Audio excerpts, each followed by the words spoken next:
구약의 말씀은 신명기 18장 15절로 18절입니다. 내 하나님 여호와께서 너희 가운데 내 형제 중에서 너를 위하여 나와 같은 선지자 하나를 일으키시리니 너희는 그의 말을 들을지니라. 이것이 곧 내가 충회의 날에 호렙산에서 내 하나님 여호와께 구한 것이라.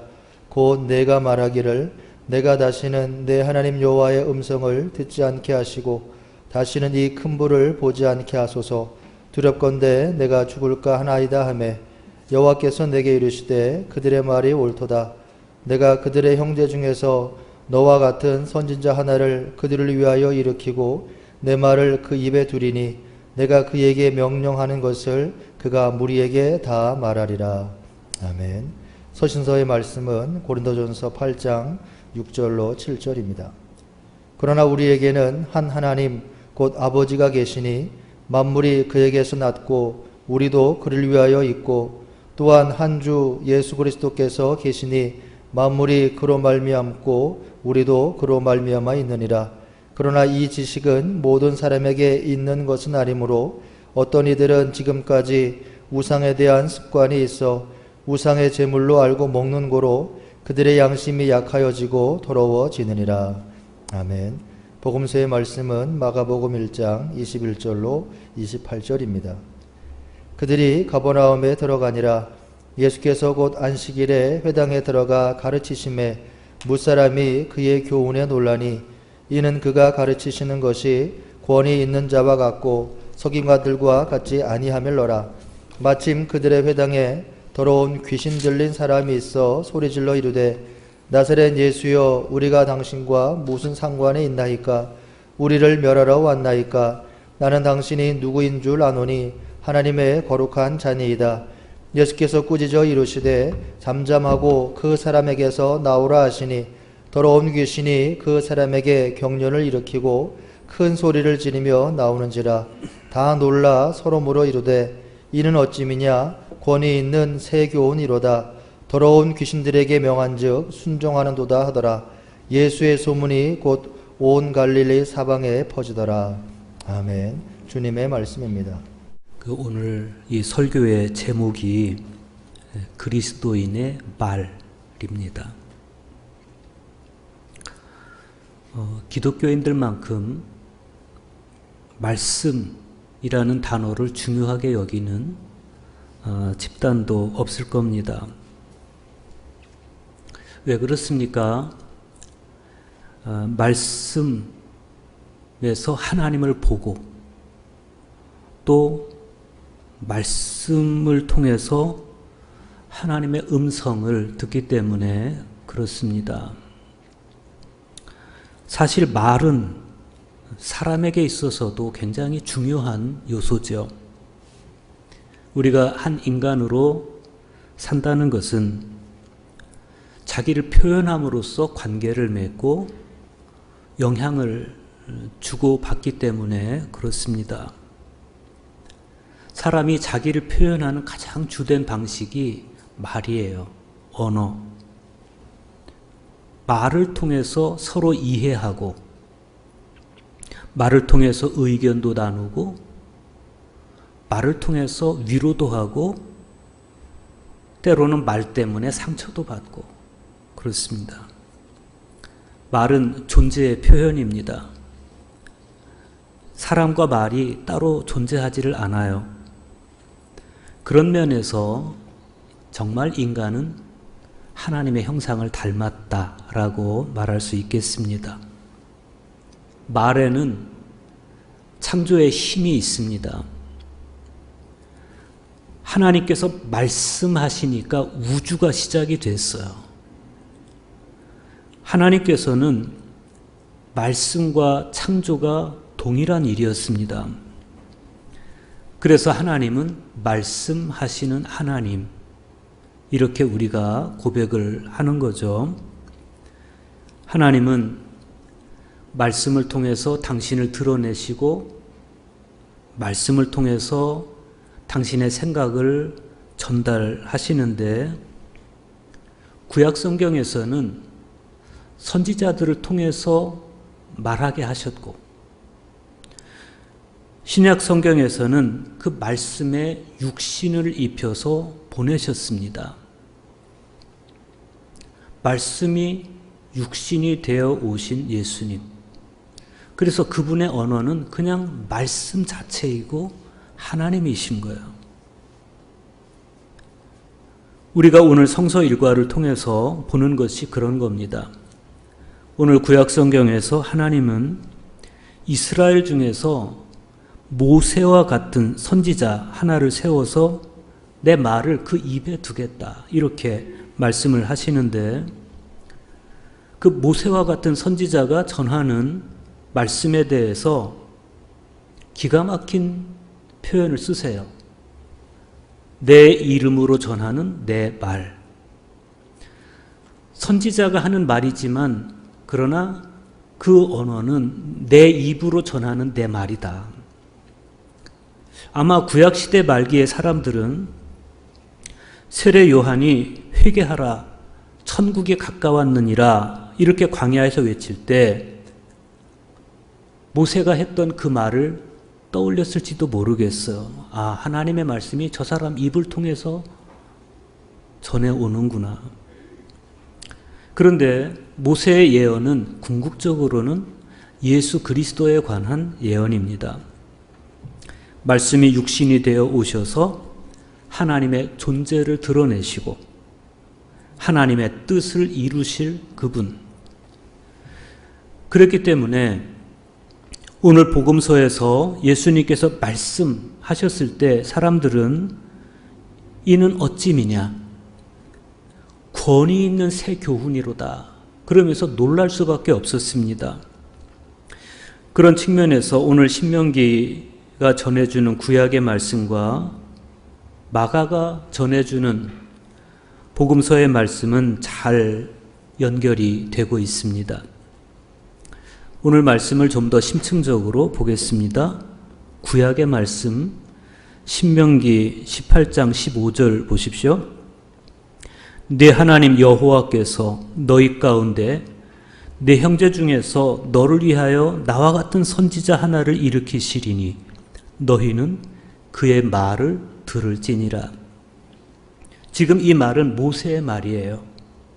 모세의 말. 나와 같은 선지자란 모세 자신을 두고 하는 말이에요. 그런데 모세의 입을 통해서 그 말을 하고 있지만 말씀하시는 분은 하나님이십니다. 하나님이 당신 말씀을 모세의 입에 두셔서 모세를 통해서 이 말씀을 하시는 거예요.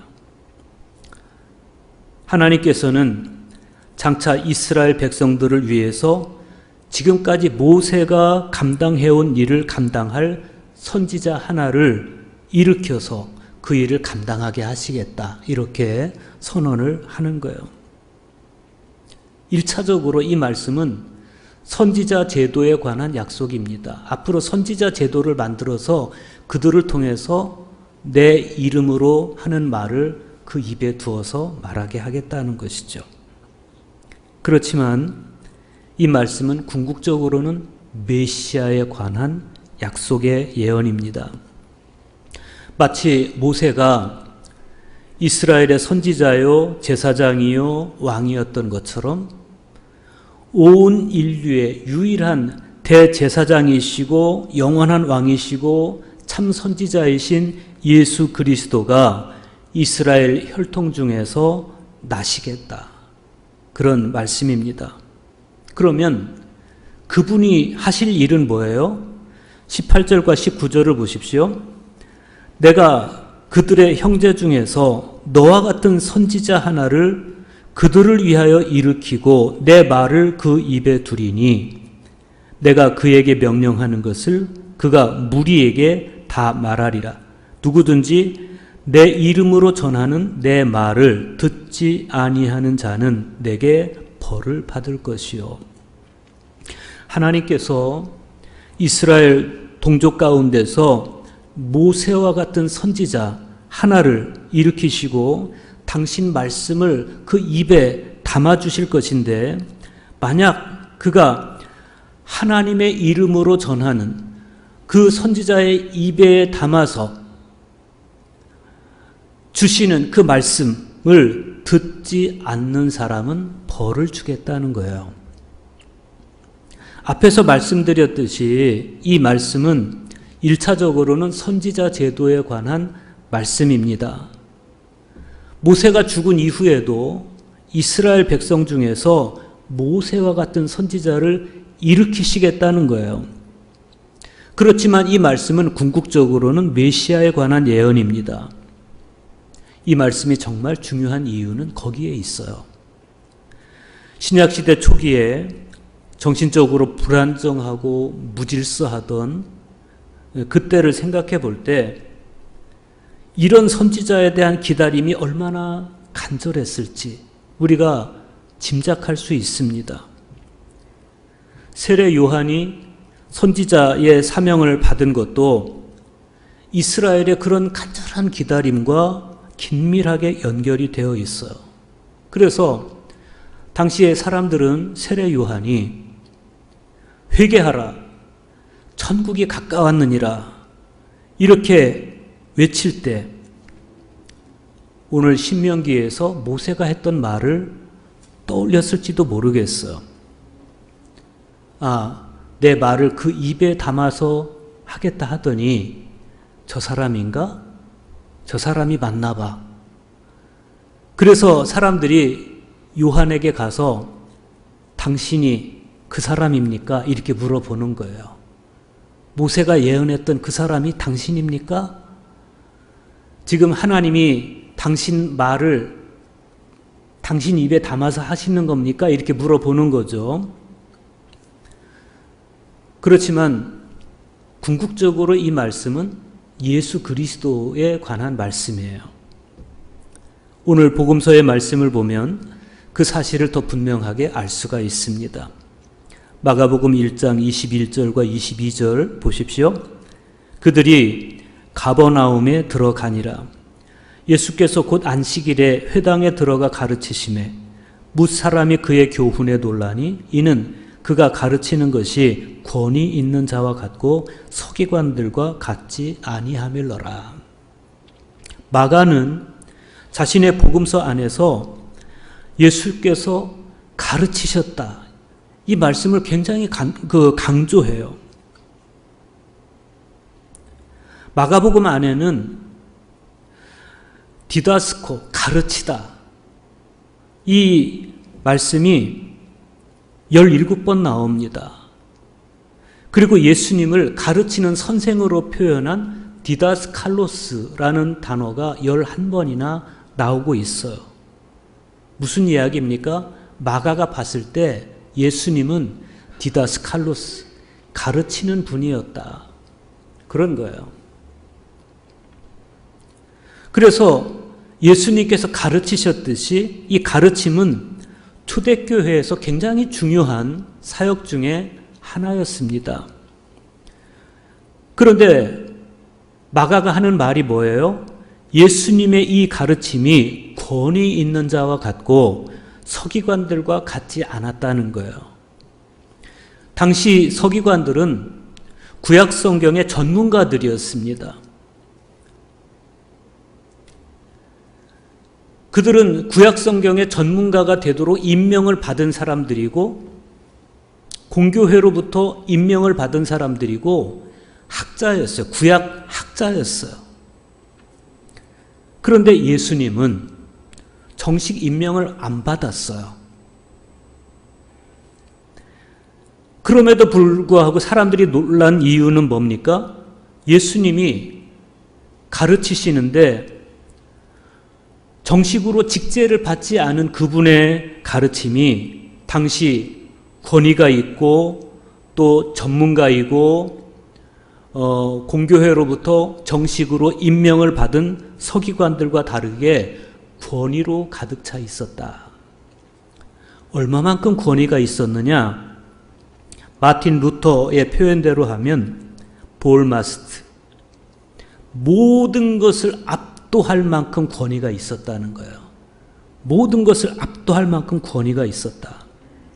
그러면 예수님의 이 말씀의 권위는 어디에서부터 나온 겁니까? 마가복음 1장 1절을 볼 필요가 있어요. 거기 보면 하나님의 아들 예수 그리스도의 복음의 시작이라. 이렇게 마가복음이 시작이 됩니다. 예수 그리스도는 하나님의 아들이시다. 초대교회 그리스도인들의 이 신앙 고백이 곧 복음의 시작이다. 그거예요. 그런데 마가복음은 예수님의 생애가 끝나는 순간에도 같은 고백을 담아내고 있어요. 마가복음 15장 39절에 보면 예수님께서 십자가에서 숨을 거두셨을 때 성소 휘장이 위로부터 아래로부터 쭉 찢어집니다. 그래서 둘이 되는데 그 장면을 지켜보고 있던 백부장이 하는 말이 뭐예요? 이 사람은 진실로 하나님의 아들이었도다. 이렇게 고백을 하죠. 이 사람은 진실로 하나님의 아들이었도다. 그러니까 결국 이 마가복음은 예수님은 하나님의 아들이시다. 이 고백을 마가복음의 처음과 마지막에 배치하고 있는 거예요. 예수님은 하나님의 아들이시다. 이 고백이 마가복음의 시작이고 끝이에요. 그렇다면 이 복음서를 기록한 마가의 의도는 분명한 겁니다. 예수 그리스도는 하나님의 아들이라는 이 고백이 복음의 시작이자 끝임을 강조하는 것입니다. 그래서 예수님께서 말씀하실 때마다 드러났던 그 권위의 출처가 어디에 있는지도 분명해진 것이죠. 그가 하나님의 아들이셨다는 사실, 바로 거기에 그랬기 때문에 그분의 말씀에 권위가 있을 수밖에 없다는 사실을 우리가 알게 되는 거예요. 즉 예수님의 말씀이 항상 권위가 있었던 것은 그분이 하나님의 아들이셨기 때문이다. 그렇다면 회개하고 복음을 믿은 부름받은 제자로서 우리의 언어가 어떠해야 하는지가 분명해졌습니다. 우리 언어의 출발이 어디서부터 시작되어야 하는지, 하나님의 아들 예수 그리스도의 말씀이 우리 언어 생활의 출발 지점이어야 되고 기초여야 된다는 거예요. 우리 언어 생활을 한번 돌아보십시오. 어디서부터 출발합니까? 나의 감정으로부터 출발합니까? 그날그날의 기분이 나의 언어 생활이 될 수도 있어요. 오늘은 왜 비가 오는 거야? 죽겠어. 왜 이렇게 날씨가 흐린 거야? 미치겠어. 이게 내 기분으로부터 출발하는 언어예요. 내가 읽은 책, 거기서 우러난 지식, 이게 내 언어 생활의 기초가 될 수가 있어요. 현란한 언어를 구사하는데 그러나 그 언어에 생명이 없을 수도 있어요. 내가 말이지 왕년에 이러면서 자기 경험이 언어 생활의 기초가 될 수도 있어요. 그렇지만 우리가 정말 그리스도인이라면 우리의 언어 생활은 성경에서부터 우러나야 되는 겁니다. 여러분, 우리가 예수님을 빼어 닮았어요. 그러면 아름다울 수밖에 없어요. 예수님의 심장이 나의 심장이야. 그래서 그 심장에서 우러나오는 언어에는 예수님의 긍휼함과 예수님의 사랑과 그분의 자비가 가득 찬 언어가 될 수밖에 없어요. 우리 언어가 그렇다면 세상 사람들이 개신교라는 말만 들어도 지긋지긋하다. 이런 말 할 수가 없어요. 그러니까 세상 사람들이 그렇게 말하는 이유는 뭐냐면 개신교가 우리의 언어가 성경에서부터 나오는 예수님의 심장에서부터 나오는 언어가 아니라 그냥 어떤 시대정신 속에서 나오는 언어, 자기 생각에서 나오는 언어를 막 배설하기 때문에 사람들은 우리에게서 예수님을 못 봐요. 진상을 보는 거예요, 진상.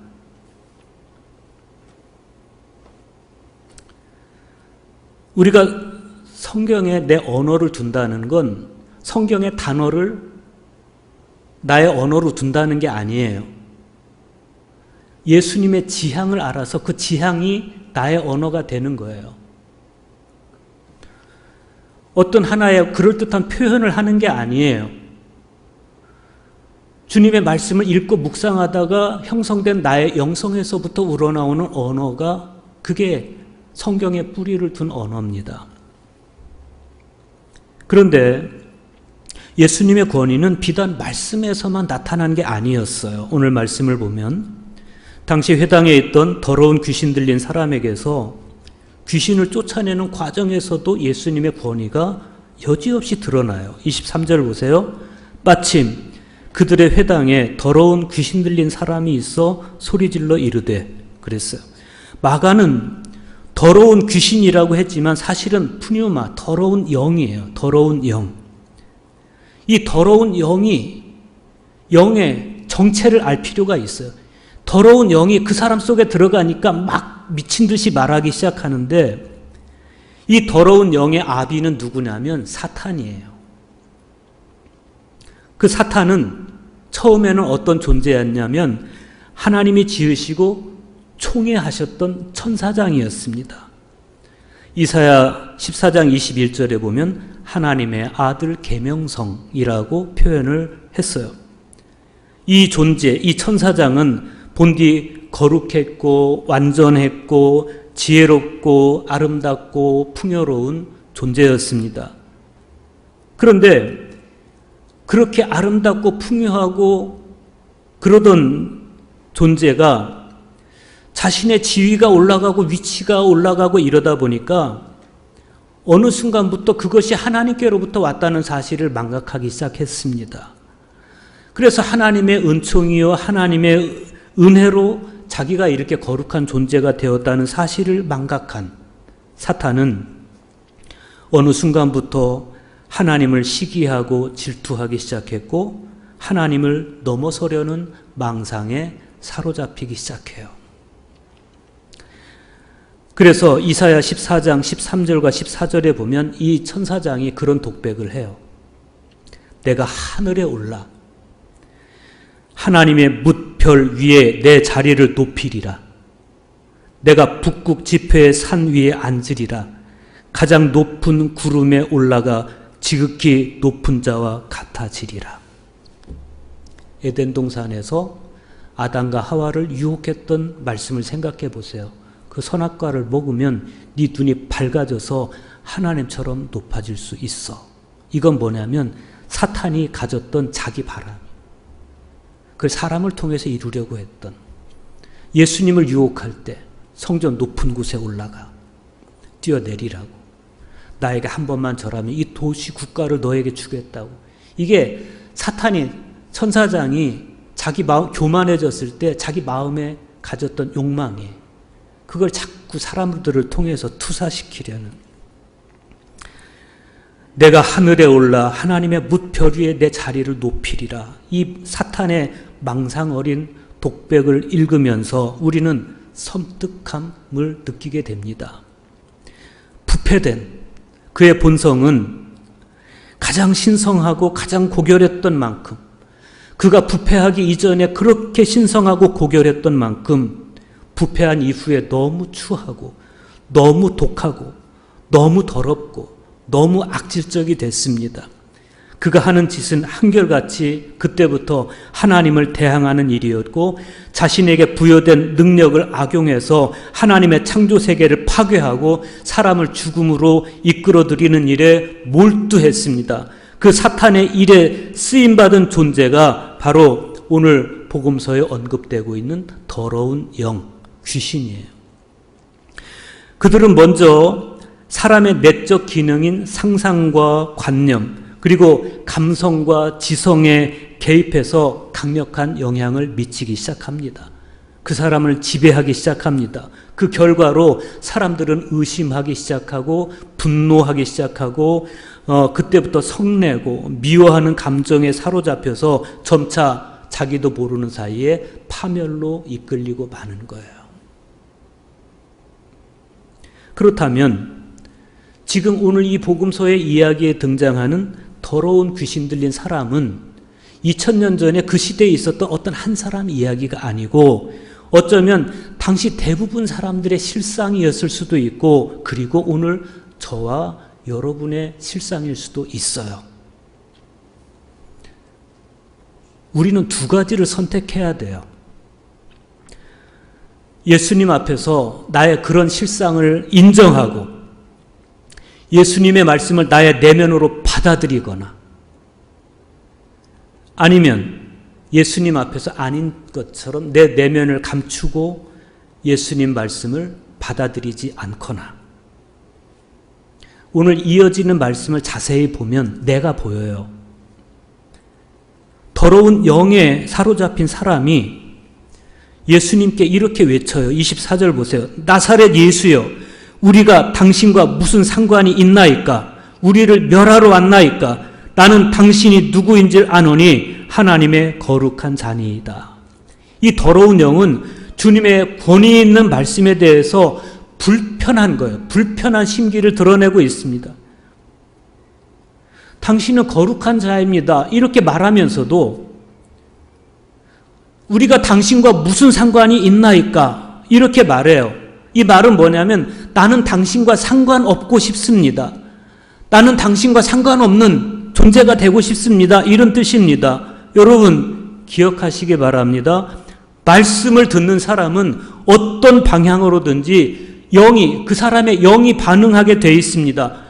무심하든지 내가 영적 게으름에 빠져 있으면 무심한 거예요. 그런가 보다. 아니면 이 귀신처럼 이를 갈아요. 말씀이 들려올 때 이를 갈아요. 내가 당신과 무슨 상관이 있나이까? 이렇게 반응해.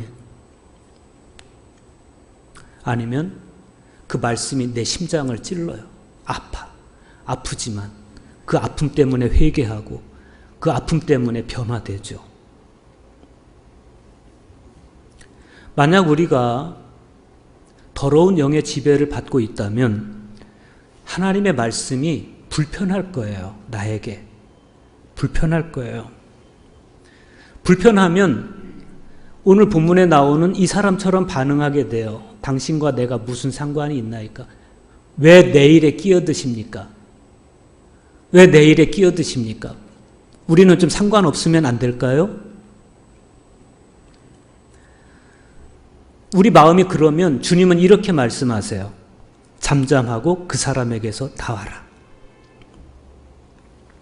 공동번역 성경에 보면 입 다물고 이 사람에게서 나가라.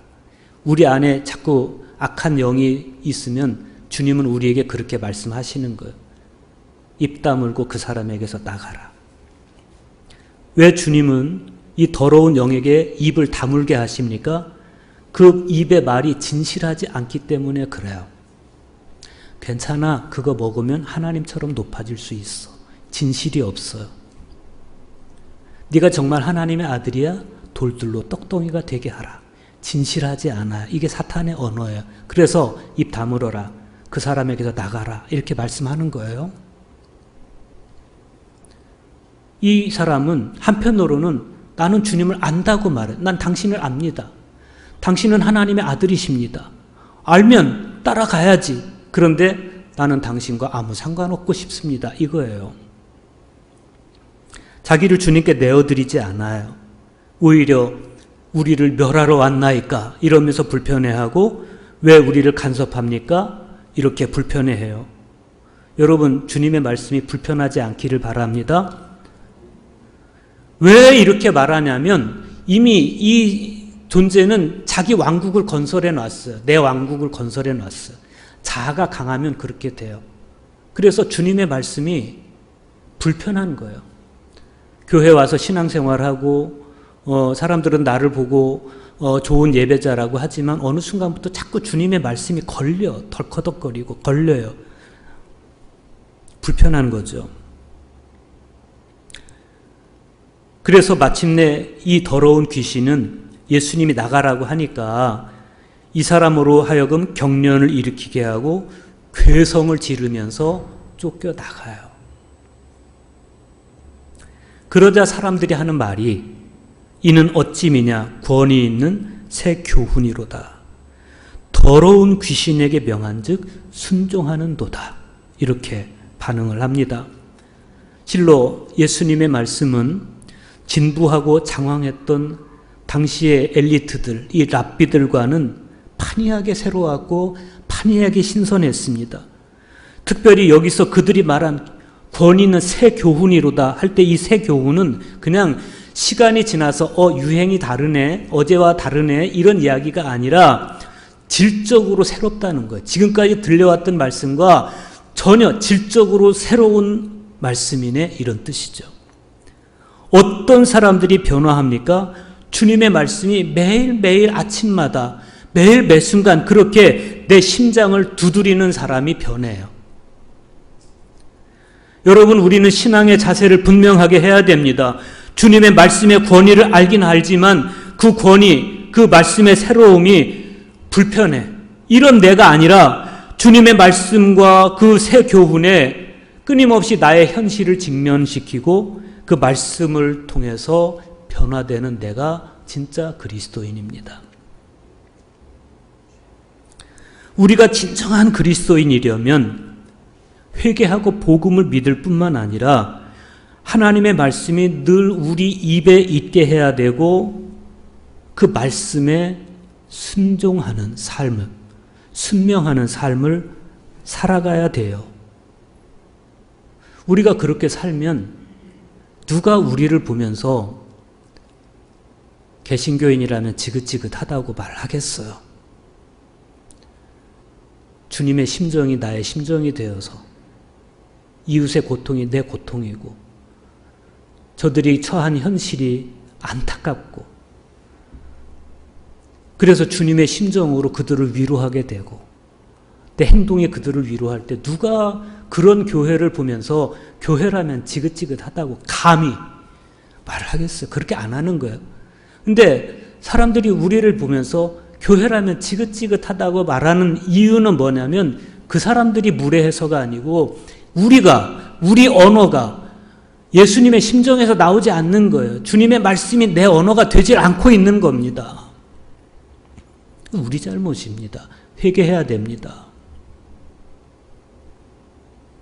말씀의 권위에 대한 순종과 실천이 없이 내 욕망에 겨워서 하나님을 찾으려고 할 때 주님은 더러운 영에게 그러하셨듯이 우리에게도 그러실지도 몰라요. 잠잠하고 그 사람에게서 나와라. 오늘 서신서에서 사도 바울은 말씀합니다. 그러나 우리에게는 한 하나님 곧 아버지가 계시니 만물이 그에게서 났고 우리도 그를 위하여 있고 또한 한 주 예수 그리스도께서 계시니 만물이 그로 말미암고 우리도 그로 말미암아 있느니라. 고린도전서 8장 6절의 말씀입니다. 이 말씀을 통해서 느껴지는 삼위일체 하나님과 우리의 관계는 완전한 일치예요. 완전한 일치. 그리고 그 일치는 언제? 하나님의 말씀에 순종할 때 일어나는 사건입니다. 나사렛 예수여, 우리가 당신과 무슨 상관이 있나이까? 이렇게 말하지 않기를 바랍니다. 이 세상에서 가장 불행한 사람은 좀 예수님과 상관없이 살고 싶은 사람이에요. 내 생각, 내 감정, 내 왕국 속에서 살고 싶은데 자꾸 주님의 말씀이 내게로 치고 들어올 때 불편한, 자기 판단에 겨워 사는 사람, 자기 판단으로 세상 전체를 규정하고 그 안에서 울고 웃고 무례하게 자기 판단으로 세상을 정죄하려고 하는 그리스도인이란 어떤 사람입니까? 만물을 창조하신 하나님께로부터 난 것만이 우리를 살리는 것임을 알아서 하나님과 긴밀한 내적 소통을 이루면서 하나님의 사람으로 살아가는 사람입니다. 예수님과 참된 관계를 맺고 살아가는 사람이고 예수님의 말씀이 내 언어가 되는 사람이고 예수님의 말씀에 순종하는 사람입니다. 예수님의 말씀과 행동은 어디서부터 온 거예요? 성부 하나님께로부터 온 거예요. 요한복음 14장 10절에 보면 예수님께서 이렇게 말씀하십니다. 내가 아버지 안에 거하고 아버지는 내 안에 계신 것을 네가 믿지 아니하느냐. 그러니까 예수님의 상태가 항상 그랬다는 거예요. 아버지가 내 안에, 내가 아버지 안에 있다. 내가 너희에게 이르는 말은 스스로 하는 것이 아니라 아버지께서 내 안에 계셔서 그의 일을 하시는 것이라. 우리의 고백이 될 수 있기를 축복합니다. 예수님의 말씀과 행동이 철저하게 아버지이신 성부 하나님과의 친숙한 관계에서 나온 것이듯이 우리의 말과 우리의 행동도 하나님과의 친숙함, 삼위일체 하나님 안에 있는 삼위일체 하나님이 사랑으로 연대하고 계시듯이 그분 안에 우리가 있는, 그분 사랑 안에 우리가 있는, 그래서 삼위일체 하나님의 사랑을 배워서 우리도 서로 사랑하는 그런 관계 속에 있고, 예수님의 말씀을 경청하고 그 말씀을 내면화시키는, 그 말씀을 나의 심장에 저장하는 그런 영성생활에서부터 우러나오는 언어가 우리의 언어가 돼야 돼요. 안 돼요, 그게 잘. 그래서 훈련이 필요한 거예요. 훈련이 필요한 겁니다. 그의 말씀을 묵상하고 읽고 묵상하고 내면화시키는 작업이에요. 이걸 자꾸 해야 돼요. 그러면 어느 순간 돼요. 우리의 심장이 예수님의 심장과 연결되어 있으면 그때 비로소 우리는 무슨 말을 하고 살아가야 할지를 알게 됩니다. 이때부터 우리의 언어는 그리스도인다운 언어 생활이 되는 것이고, 그런 언어 생활을 하는 사람을 그리스도인이라고 하는 거예요. 올바른 관계에서 올바른 언어 생활이 나옵니다. 매일매일 주님이 내 안에, 내가 주님 안에 있는 친숙한 참된 교제를 일구시고 내 안에 계신 주님께서 말씀하시는 말씀이 나의 언어 생활이 될 수 있기를 축복합니다.